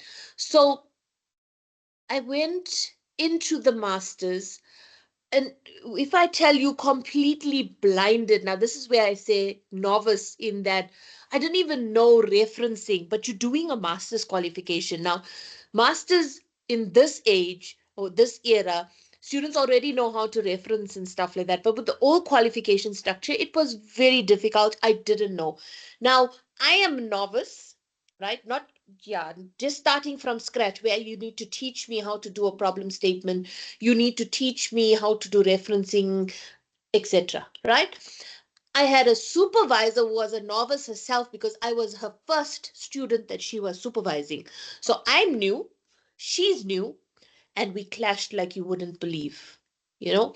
Um, but I had to follow everything that she said because some of it I didn't agree with, but I had to follow because I didn't know anything about research, right? She's still my mentor up until today, all these years. And we actually collaborate and supervise together, other students. So starting off, like I said, she was a novice supervisor. She was learning how to supervise. I was a novice researcher. I had no research background at all, doing a master's, completely blinded. And it was disastrous, but eventually we made it through that master's qualification, got the qualification. It all worked out. But it was a daunting journey in that she was still learning, I was still learning. So at that stage, again, the anxiety, the nerves, and then you got to defend your proposal. You got to be in front of a panel defending your proposal. Then when your dissertation is done, you got to defend your final dissertation and so on. So even presentation skills, we did not learn a lot about it, right? The structure was so different as it is today, where you presenting, and you know they can present, but you have to teach as well how to present, how to do your slides and so on. So this is what I had to go through, and I've learned a lot since then, because obviously you would theory tells you at this point in time, at masters you should be in the middle of a novice and an expert. I wasn't even in the middle. At that time, I was complete novice at a master's level. So I think students today have a bit more of an advantage in that they do these projects and stuff. Um, Even the in-service training, the experiential learning and stuff like that, all done at third and fourth year. So they learn how to do these reports, they learn how to do research and so on, right? We were not as advanced as how it is today. So it was quite a daunting experience, but I learned from that, and it's made me a better supervisor as well and a better researcher for it. So, like I said, completely novice at a master's level.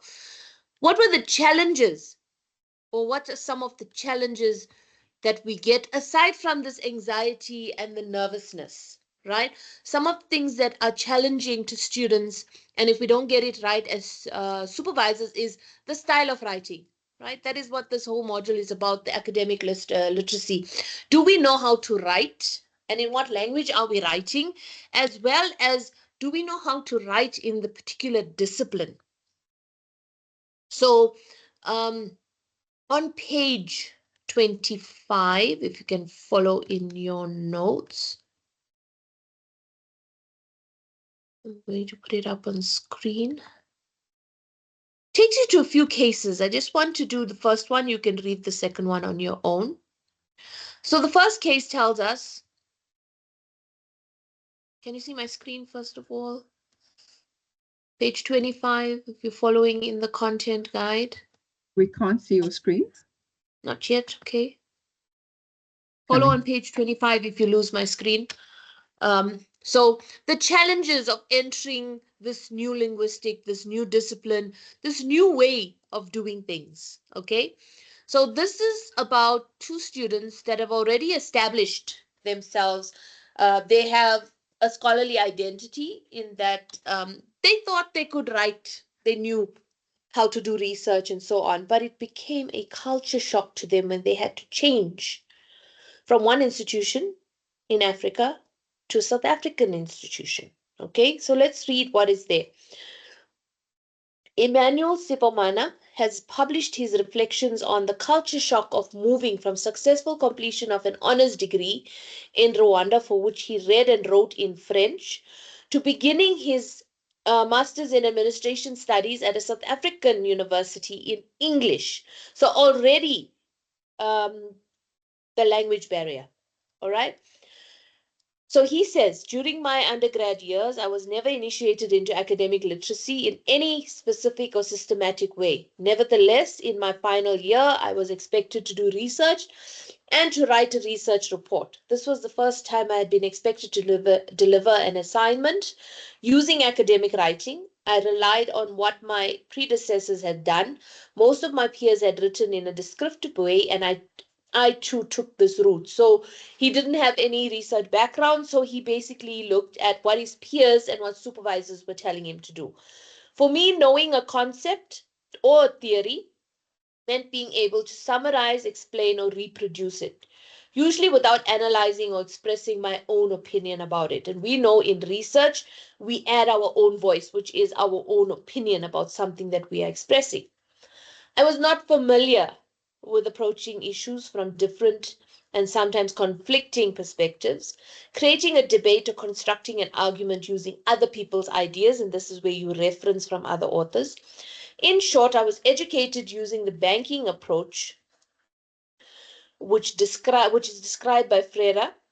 On arrival at the South African University, didn't give the name of the university, my studies here marked a turning point in my approach to academic writing, but my adaptation to the university's academic writing discourses were not achieved without challenges. From being a top student and a university tutor with some additional work experience as a translator, I became a struggling student faced with four main challenges: writing economically, synthesizing other writers' ideas, developing an argument while making my own voice heard, and ensuring that my style did not sound odd. So this person was so used to how things were done in Rwanda and expected, okay, the way he wrote initially, completely different from what the South African perspective on research is, where he had to now challenge his ideas, develop arguments and debate, and support it by what other researchers have done, which is what we are so used to in the style that we are writing.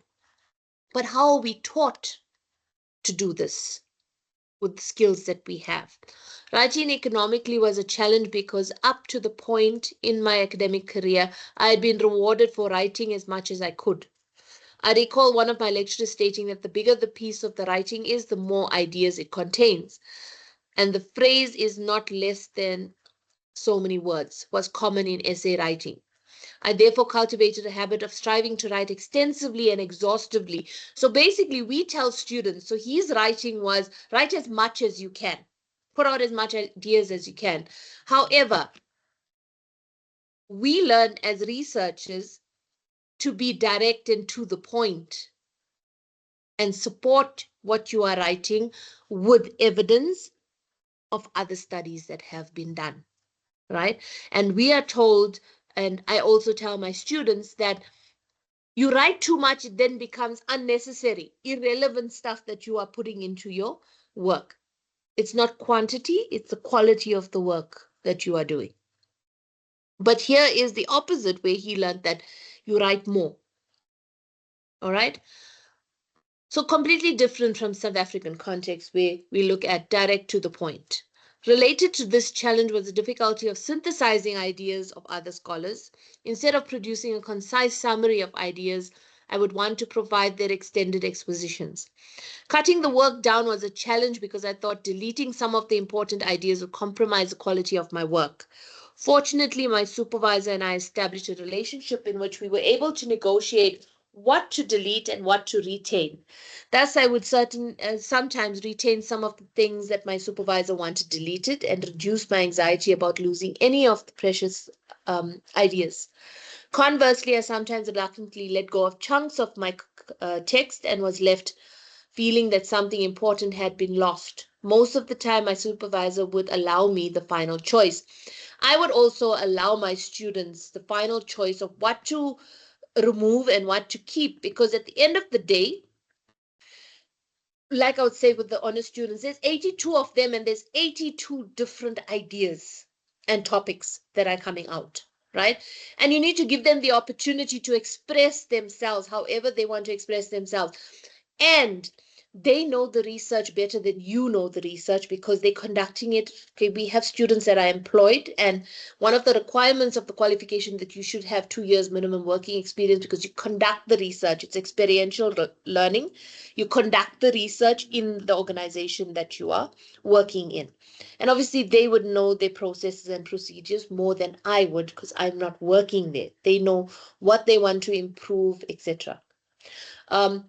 So I would always tell them, it's your choice. We look at, similar to this scenario, we look at this is what you leave out, this is what you put in. How often do we supervise and we see students putting so much of literature? I've even had students that have like 2 chapters of literature. So their chapter 2 and their chapter 3 is on literature review. But it's too much. Even examiners come back to us and say that it's too much for them to read. They don't want so much of information, and some of it is irrelevant or unnecessary. You were just putting it there to make a number of pages. Why? It just makes extra work for yourself. So be concise and direct to the point when you are writing. So that is why it was culture shock for Emmanuel when he came from Rwanda to South Africa to complete the studies by doing the masters, and it was completely different from how he would write there and what the supervisor had told him there and what a supervisor is telling him here. But he learned a lot more in that less is more. Always go by that less is more when you are teaching your students. Okay, so I'm going to stop there. We break for lunch and then we come back. All right, I'm going to stop the recordings. Everyone okay with that?